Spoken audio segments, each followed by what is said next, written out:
खौफनाक डर में आपका स्वागत है। दोस्तों, आज हम आपको एक बहुत ही खतरनाक कहानी सुनाने वाले हैं जो एक झील की है। उस झील में एक बहुत ही बुरी आत्मा रहती थी। तो चलिए आपको पूरी कहानी बताते हैं। ये बात है राधनपुर की। वहाँ पर एक झील थी जो दिखने में बहुत ही खूबसूरत लगती थी और उस झील के बगल में ही एक बस्ती थी। एक बार की बात है, वहाँ से एक आदमी कार लेकर गुजर रहा था।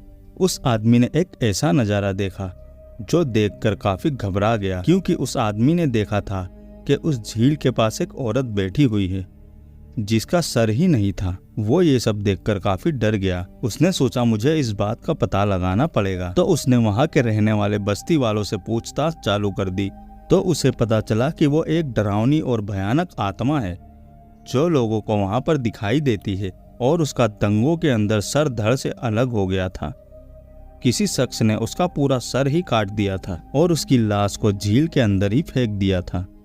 तभी से वो अक्सर झील के किनारे बैठी हुई दिखती है। वो ज़्यादा लोगों को परेशान नहीं करती है, लेकिन एक बात ये भी है, अगर वो जिसे परेशान करती है तो उसे मार कर ही दम लेती है। ऐसे ही एक बार एक शख्स वहाँ से गुजर रहा था तो उसने देखा कि वहाँ पर एक औरत बैठी हुई है और उसका सर नीचे की ओर झुका हुआ था। तो उसे ऐसा लगा कि शायद उसका सर होगा, तो वो उसके पास जाता है। जैसे ही वो उसके पास जाता है तो वो नज़ारा देखकर काफ़ी डर जाता है और वो चिल्ला के भागने लगता है। वो वहाँ से चिल्ला के भाग रहा था, तभी उस औरत की आत्मा ने उसका पीछा किया और उसे वहीं पर पकड़ लिया और उस शख्स का भी सर धड़ से अलग कर दिया। ऐसे ही उसने कई लोगों की जान ली है। लेकिन अब ऐसा सुनाई देता है कि वो वहाँ पर दिखाई नहीं देती है।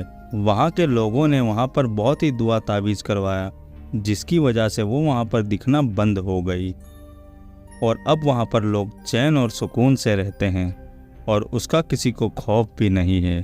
तो दोस्तों, ये थी कहानी। आप लोगों को कहानी कैसी लगी हमें कमेंट में बता देना और वीडियो अच्छा लगे तो लाइक कर देना और चैनल पर नए हो तो सब्सक्राइब भी कर देना। चलिए मिलते हैं ऐसी ही दूसरी वीडियो में। तब तक के लिए बाय।